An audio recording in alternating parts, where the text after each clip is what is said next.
Oh, you did get it? Oh. Welcome to this evening's October 26th City Council meeting. The invocation this evening will be Councilman Derek Reed, and then we will have the flag salute following. Let us pray. Our gracious Father, we come thanking you for another day. Thank you for all the blessings that you bestowed upon us within this day. We just ask that you would look upon us tonight as city councilmen, that you would order our steps in your word, that we would make decisions that would be pleasing in your sight. Bless our community as a whole. Bless our city workers. These are many of the blessings we ask in Jesus' name. Amen. Amen. Attention, salute, pledge. I pledge allegiance to the flag of the United States of America and to the republic for which it stands, one nation, under God, indivisible, with liberty and justice for all. Roll call. Mayor Bob Coburn. Here. Deputy Mayor James Scully. Here. Dan Hall. Present. Marlon Coleman. Here. Janie Boydston. Here. Wayne Johnson. Here. Leanne Langston. Here. Ivory Van. Here. Derek Reed. Here. We will now consider the minutes from the October 12th meeting. Is there additions or corrections to those minutes? If not, entertain a motion. Move for approval. Second. Got a motion and a second. Any discussion? Roll call. Deputy Mayor James Scully. Yes. Janie Boydston. Yes. Marlon Coleman. Yes. Wayne Johnson. Yes. Leanne Langston. Yes. Ivory Van. Yes. Derek Reed. Yes. Dan Hall. Yes. Mayor Coburn. Yes, the minutes are approved. Consent agenda, anything anyone would like to move to regular agenda? Kind of a short agenda this evening, isn't it? 1 through 5 on the consent agenda. Move for approval. A motion? Second. And a second. Any discussion? Roll call. Deputy Mayor James Scully. Yes. Janie Boydston. Yes. Marlon Coleman. Yes. Wayne Johnson. Yes. Leanne Langston. Yes. Ivory Van. Yes. Derek Reed. Yes. Dan Hall. Yes. Mayor Coburn. Yes, motion carries. Item number 6, please. Consider approval of a new ordinance amending the City of Muskogee Code of Ordinances by amending Chapter 78, Traffic and Vehicles, Article 5, Driving, Overtaking, and Passing, creating Section 78-171, Definitions, composing, sending, reading text messages while vehicle in motion, penalties, exceptions, providing for repealer, severability, and declaring an emergency, or take other necessary action. Mr. Tucker. Thank you, Mayor, members of the council. This is a codification of a state law that was passed during this last legislative session, making texting while driving illegal and subject to a fine of $100. So what we have created is a definition section which identifies cellular telephones, what it means to compose, read, or send, and the definition of text message, which not only would include sending a traditional text message, but would also incorporate all electronic messages such as emails, status updates on Facebook, uploading photos. All of those are included within the prohibition from texting while driving. There are a few exceptions to the ordinance and also the state law, and those are when the electronic device is being used to contact emergency responders, physicians' offices, or law enforcement. Like I said, this is the verbiage from the state statute has been incorporated into the proposed ordinance. I'm happy to answer any questions, but I recommend approval. And this would have an emergency clause on that so that we could meet the effective date with the state law. Happy to answer any questions. So Roy, with hands-free, no, Hands-free are okay. still okay with So if you have a vehicle that you can compose a text message by voice, that is not going to be within the prohibited section of this statute. When's the effective date? November 1st. November 1st. move for approval. Second. Motion and a second. Any discussion? Roll call. Deputy Mayor James Scully. Yes. Janie Boydston. Yes. Marlon Coleman. Yes. Wayne Johnson. Yes. Leanne Langston. Yes. Ivory Van. Yes. Derek Reed. Yes. Dan Hall. Yes. Mayor Coburn. Yes. I'll move for No. the emergency. Second. The emergency has been identified in a second. Any comments or questions regarding that? Roll call. Deputy Mayor James Scully. Yes. Janie Boydston. Yes. Marlon Coleman. Yes. Wayne Johnson. Yes. Leanne Langston. Yes. Ivory Van. Yes. Derek Reed. Yes. Dan Hall. Yes. Mayor Coburn. Yes. Motion carries. Does that mean that we have to confess if we have been guilty of this in the past? No. Okay. All right. That would be number protected 7. by the Fifth Amendment, so you're all right. There you go. Item number 7. Consider approval of an ordinance amending the City of Muskogee Code of Ordinances by amending Chapter 78, Traffic and Vehicles, Article 5, Driving, Overtaking, and Passing, amending Section 78-165, Child Passenger Restraint System or seatbelt required, exceptions, penalty, modifying requirements in accordance with state law, providing for repealer, severability, and declaring an emergency, or take other necessary action. Mr. Tucker again. Mayor, members of the council, this is a modification to our existing ordinance in order to comport with the recent amendments to the state law on the same subject. As many of you may have seen on the news or other media sources, Oklahoma had one of the most antiquated state laws relating to child restraint. So the legislature attempted to modernize that by incorporating things such as booster seats, which in the prior law were not accounted for, were not spoken for. So what this ordinance does, it modifies the requirement for a child passenger restraint to those children up to 8 years old. Specifically, children that are 2 years and younger have to be placed in a rear-facing seat in the back seat of the vehicle. Those children who are between at least 4, but yet less than 8, who are shorter than 4 feet 9 inches, have to be secured in a booster seat. And of course, that is something new that was not included in the prior section. Prior to that, we had the remaining exception, which is if the child weighed more than 40 pounds. If the child weighs more than 40 pounds, the child still has to be in the back seat, but can be secured by either a lap belt or, more preferably, a shoulder strap. The lap belt exclusion is only permitted if the vehicle is not equipped with shoulder straps, or if there are other children in the vehicle who are using those straps. So assuming you have a 3-person back seat and you have the middle seat, which doesn't have the shoulder strap, you would still be in compliance if the children were belted in and they were in excess of 40 pounds or met the other requirements. I am requesting that a modification be made in Section F of the ordinance relating to the fine. In preparing for the discussion tonight, I had a conversation with the court clerk's office to discuss what the fine was in this ordinance, and the fine has not changed from what it was previously, and that was $99, $50 in costs, $50 in fine plus $49 in costs. Now, in the ordinance that was actually adopted, we outlined the $50 cost. However, when the ordinance was codified, for whatever reason, that language was changed to reflect that it only be punished by a schedule of fines that are later adopted by council. So what we'd like to do is strike the language in Section F, according to schedule of fines, as shall be modified from time to time by the council and made available for the public viewing in the office of the city clerk, and replace that with of $50. And so I'd request that modification be made in any motion to approve this ordinance. Happy to answer any questions, but I recommend approval. Move as presented. Second. Do we need to say in that motion modified? It's covered. Okay. And what about the emergency? You'll vote on that second. Can I ask another question, though? From the previous one, it said the fine would be suspended and court costs limited to a maximum of $15 in the case of the first offense upon purchase of a restraint. So that's being removed. No, that will remain. That part will remain. Yeah, the only thing we're striking is what I read, the clause relating to according to a schedule of fines that should be modified from time to time by the council and made available for public viewing in the office of the clerk of the court. That's the only thing that'll be stricken. Okay. And then inserted to that will be $50. So as a result, Section F will then read, any person convicted of violating subsection B of this section shall be punished by a fine of $50 or the maximum amount allowed by law, whichever is greater. Gotcha. Thank you. You're welcome. Any other discussion? Roll call.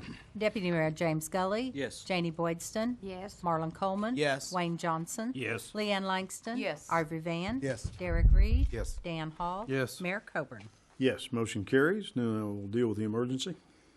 Move for emergency. Second. Okay, motion and a second. Any discussion? Roll call. Deputy Mayor James Scully. Yes. Janie Boydston. Yes. Marlon Coleman. Yes. Wayne Johnson. Yes. Leanne Langston. Yes. Ivory Van. Yes. Derek Reed. Yes. Dan Hall. Yes. Mayor Coburn. Yes, motion carries. Item number 8. Consider approval of contract with Seltzer Schaefer Architects for development of a master plan at Three Corners area and authorize the city manager to execute or take other necessary action. Mr. Root. Mayor and council, we're here this evening to present to you this contract to do the master plan for the Three Corners. We put a map up here so you can get a feel for what is privately held, what's publicly held. Private's about 80% of the total acreage that you see. This has been a while in process, and what I'm going to ask Gary to kind of give you the history of where we started with the original RFP and how we got to this point. Okay. This was actually a kind of a lengthy process. It started back in March the 23rd. At that point, we brought an item to council asking council to authorize us to prepare an RFP and submit, which you did approve. So we prepared an RFP, purchasing issued it on April the 17th. They were due back on May the 8th of 2015. Once we got it back, there was a committee meeting set up, what we call a review committee, to review the proposals. We received 2 proposals. The committee reviewed them, ranked them, scored them, and made a recommendation. However, both of the proposals that was received exceeded our budget amount. So we went with the architect and asked him if he would consider looking at the scope of work, making some revisions, and reducing the cost. So there was some time in getting all that prepared. We actually had a meeting with their team and the city staff to go over what changes could be made. Those changes were made. They submitted another proposal. We sent that back out to staff to review. Staff recommended to move forward with the project. So at that point, we asked for a contract to be submitted so we could review it and have something to bring to council. They submitted the contract. We had the city attorney look it over as well as staff. Made some recommendations, changes, which they agreed to. That is the contract. I believe it was in the packet. Yes. So you have that contract in front of you, which led up to today having the item on the agenda for approval. Glad to answer any questions. Firm is Seltzer Schaefer. Hank Speaker is here from the architects group. If you he can give you some idea about how we reduced the scope and still, we're still getting what we want. So I think it'd be good for him to kind of give you a flavor for that. Hank, what is it? Speaker. Speaker? Yes, sir. Hank, you are the speaker. I am the Here speaker. we go. All right. Comes in handy. So thank you for allowing me to come and speak. What we were able to do is we worked with Gary and his team to reduce the scope of work to get within the budget allowed. And by no means are we getting any lesser of a product. What we were able to do is reduce the amount in the traffic study. Instead of doing an in-depth traffic count analysis, we're actually going to be reviewing traffic flows as they pass by the site, and that will still give us the amount of information that we need to work with the market analysis to determine what the best use for that property is. The other thing that we did is we reduced the number of concepts that we would be producing. Instead of producing 3 concepts, we're going to produce 2 concepts, which, given the quantity of land and the use, will give us the ability to take parts and pieces from both concepts and produce the final plan. And so we're still getting a very viable master plan, very similar to what was done on the Northwest Urban Renewal Master Plan. And so we use that as a guide for our level of deliverable. And so we will be producing something very, very similar. Talk about the time to get that product back, if you would, please. Mayor, it's the first 4 weeks are data, gathering the data, and then it's 6 weeks to bring the plan back. Okay, the cost of the plan is $60,000. That's coming out of the RBE department's budget. Confirmed that with Gene today. It's there. The plan has always been that. The money's still there. So I confirmed that with her today. There is room in here for review and comments from the private owners as well as from us. So we've involved the private owners in terms of, this plan involves 80% of theirs. their land. So they're going to be involved in the review process. I was trying to get those guys to pitch in to help pay for this. I was unsuccessful of getting that done. And I asked everybody, they never could get together on how it was going to take place. So my agreement with them right now is that, okay, the plan's going to be produced, and I'd like for them to pay for the marketing of this plan to the various developers, since most of the land is theirs. So that's where we are on that sort of joint public-private partnership. So happy to answer any questions. So Don, are you needing a motion for an amount not to exceed 60,000, or just approve the contract? Well, it's not to exceed 60. That's what the contract's written for. Okay. And it will not be over that unless we, the city, change the scope. There's no extra charges, nothing like that. And we need authority for us. Roy's reviewed it. Howard's reviewed it. We just, if you all will give us the authority to go ahead and put this in place. Can I ask a question? What kind of input will council have in determining what kind of master plan we're looking at here? Well, I mean, we can bring back the. Well, they're going to have to, they'll have to approve the master plan anyway. So Well, what'll I happen understand, is. but I mean, in I'm terms talking of. about initial input, Okay, rather well, we than just can- approving something that's presented. Mr. Speaker, can you talk about that, how we can be involved with? Yeah, absolutely. Even in the initial, what we'll do is we'll have a meeting with City Muskogee representatives and the private landowners, just talk about goals for the project. And so that'd be an opportunity to speak into just overall what we want to see there. There'll actually be a second part after that when we produce the concepts, where we talked about doing the 2 concepts. That input could be given at that point in time as well. Okay. That's after the concept has already been developed. The 2 concepts have been developed. correct? Right, so there'll be input before the concept's developed, and then once the 2 concepts are presented before the final is proceeded with, there'll be time for input there as well. I apologize. I was trying to figure something out here, but so if you don't mind, repeat that last section.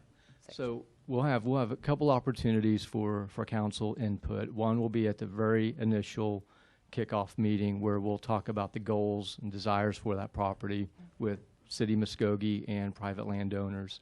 And we'll take that information back and produce 2 concepts that we will then come and present, and we'll have an opportunity to pick. Maybe there's one concept that we say, we nailed it, or there may be parts and pieces of both concepts that we take and put back together into one final concept. Okay. So before the final is presented for approval, there will be time for input. Okay. I would like to request that our Economic Development Task Force be somewhat involved at the initial meetings too, if we can do that.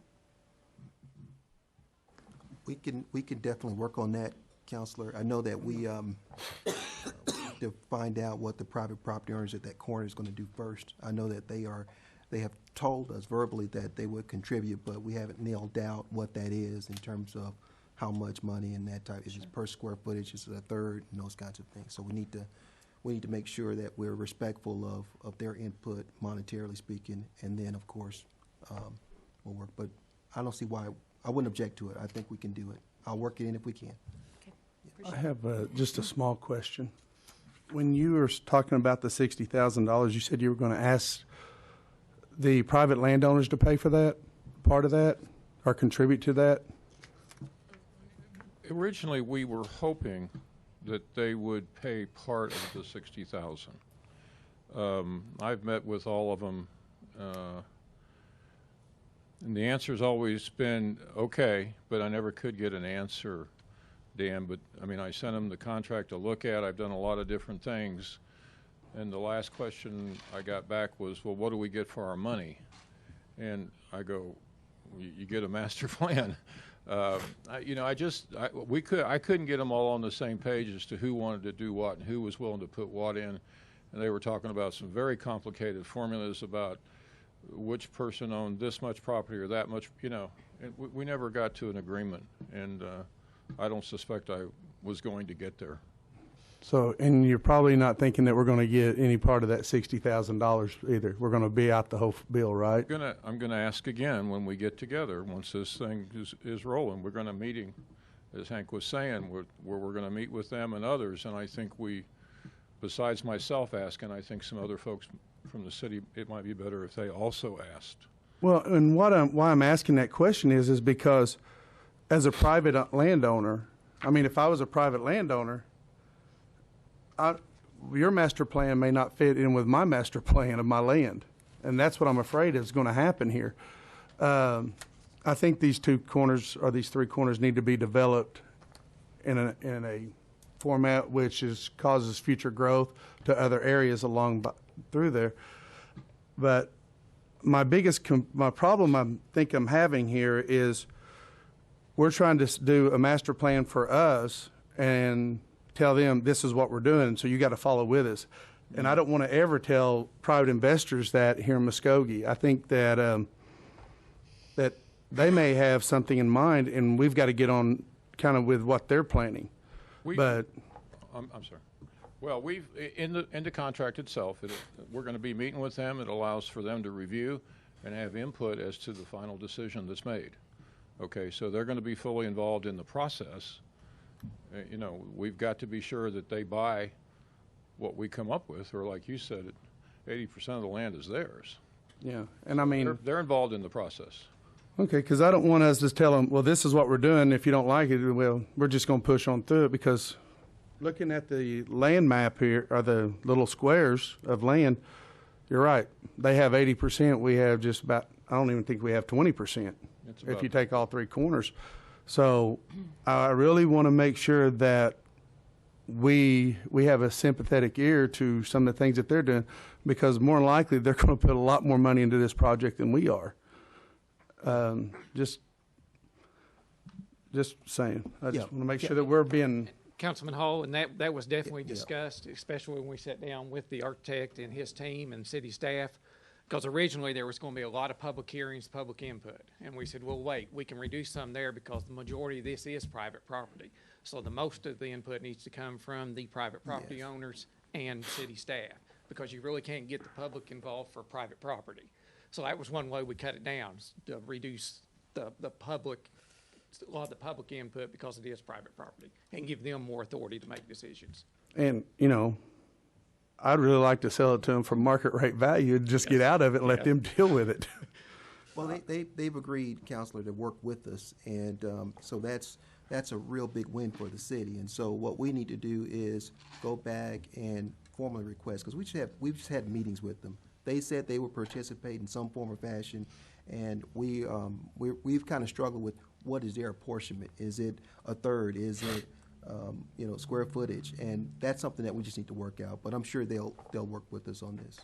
Because it was the first time the other night when the Muskogee girls won the regional championship that I came through there at night on 69. I live on the other side of town. And I was like, wow, this place is lit up right through here. If these other two corners were lit up, how beautiful would that be in Muskogee? And so I kind of really want to push this really fast, but I understand we got to wait 6 weeks. Sorry. For instance, step one in the data analysis, we're going to meet with the city of Muskogee and owners of the property to discuss goals and desired uses. Okay. Under the master plan, it's present the land, the master plan concepts and preliminary cost analysis of the city and the property owners. And same thing when we get to final is to the property owners. So they're fully involved in this process, because you're right, if they don't agree with it, this is a waste of time and money. I appreciate your answers. Thank you. Okay. Other comments? I move for approval. Second. Got a motion and a second. Is there further discussion? Roll call. Deputy Mayor James Scully. Yes. Janie Boydston. Yes. Marlon Coleman. Yes. Wayne Johnson. Yes. Leanne Langston. Yes. Ivory Van. Yes. Derek Reed. Yes. Dan Hall. Yes. Mayor Coburn. Yes. Motion carries. Item number 9. Consider an executive session to discuss and take possible action on the following. A, pursuant to Section 307B4, Title 25 Oklahoma statutes, consider convening an executive session to discuss the workers' compensation claim of Floyd Clopton, and if necessary, take appropriate action in open session. B, pursuant to Section 307B7, Title 25 Oklahoma statutes, consider convening an executive session to discuss the requested disability retirement from the Oklahoma Municipal Retirement Fund for Roscoe Beasley, and if if necessary, take action in open session. Move that we go to executive session. Second. Got a motion and a second. Any discussion in regard? Roll call. Deputy Mayor James Gully. Yes. Janie Boydston. Yes. Marlon Coleman. Yes. Wayne Johnson. Yes. Leanne Langston. Yes. Ivory Van. Yes. Derek Reed. Yes. Dan Hall. Yes. Mayor Coburn. Yes, motion carries. We will now consider ourselves in executive session. We'll now reconvene our executive session. Roll call, please. Mayor Bob Coburn. Here. Deputy Mayor James Gully. Here. Dan Hall. Here. Marlon Coleman. Here. Janie Boydston. Here. Wayne Johnson. Here. Leanne Langston. Here. Ivory Van. Here. Derek Reed. Here. Mr. Tucker, 9A and 9B. 9A, pursuant to Section 307B4, Title 25 Oklahoma statutes, the City Council did convene an executive session to discuss the workers' compensation claim of Floyd Clopton. After being fully briefed on the status of those claims, I believe the appropriate motion would be to move to authorize the city attorney to offer to settle the claim of Mr. Clopton under the terms and range discussed in executive session. So move. Second. Got a motion and a second. Any discussion? Roll call. Deputy Mayor James Gully. Yes. Janie Boydston. Yes. Marlon Coleman. Yes. Wayne Johnson. Yes. Leanne Langston. Yes. Ivory Van. Yes. Derek Reed. Yes. Dan Hall. Yes. Mayor Coburn. Yes. Item B. Pursuant to Section 307B7, Title 25 Oklahoma statutes, the City Council did convene an executive session to discuss the requested disability retirement from OMRF for Roscoe Beasley. After being fully briefed on the status of his retirement application, I believe it's appropriate now for the council to make a motion to approve the disability retirement of Roscoe Beasley. Move for approval. Second. Got a motion and a second. Any discussion? Roll call. Deputy Mayor James Gully. Yes. Janie Boydston. Yes. Marlon Coleman. Yes. Wayne Johnson. Yes. Leanne Langston. Yes. Ivory Van. Yes. Derek Reed. Yes. Dan Hall. Yes. Mayor Coburn. Yes, and both items A and B pass. And that concludes our agenda. Thank you for joining us this evening.